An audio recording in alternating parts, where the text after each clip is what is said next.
Sort of left woke are, in a sense, the useful idiots of Islamic extremism, aren't they? Because they are trying to clamp down on freedom of speech, but this is allowing an extremist view to be put forward in an unchallenged way.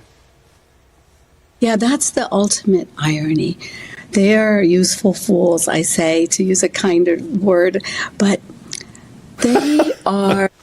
I know, just a little kinder.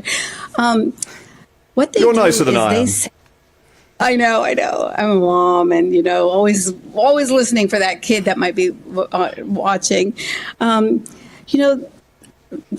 do I feel it so personally? Because those classic liberal values that I love about this nation in America and in the UK and in the West are freedoms that I could not know in any Muslim country in the world. I'm a single mother, Jacob, without a wedding ring. That would make me a criminal in so many Muslim countries. I believe a girl has equal inheritance to her brother, not the Sharia law of so many governments in our Muslim nations.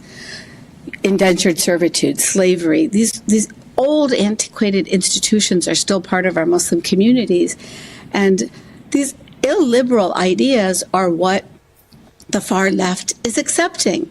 And that's their hypocrisy. That is ultimately what I have learned as a person, as you probably have also, that we have to constantly have this conversation in our heads. Like, do I live with moral congruence? And they are incongruent. They are inconsistent, and they are fools indeed. And anything that's said in this area is potentially very controversial. Tell me about the Welcome to Dearborn, Americans Jihad Capital article and the reaction to it, and particularly President Biden's reaction. Yeah, there's two elements that really are interesting about this op-ed that was published in the Wall Street Journal. One is the reality that it captures of an extremism in this city of Dearborn in Michigan with a very large Arab population. That is a reality. And that is why London has sometimes been called Londonistan, right? Because in mosques, in communities, in bookstores, at Quran study circles, this extremist interpretation that I grew up with from my childhood days is being preached as the gospel.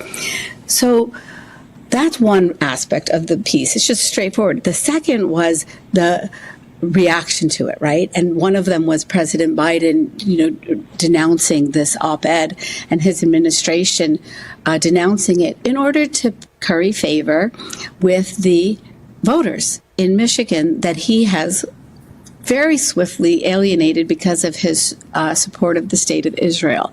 There's a dance he's doing with people in our community who are antithetical, I believe, to U.S. policies on support for Israel, support for Jewish people, and he and the Obama administration signed this deal with the devil with these Islamist groups, and they are continuing to do that dance, and that's what that reaction was about, trying to criticize anybody who would talk about this true reality that's happening in our communities that we've got to remove.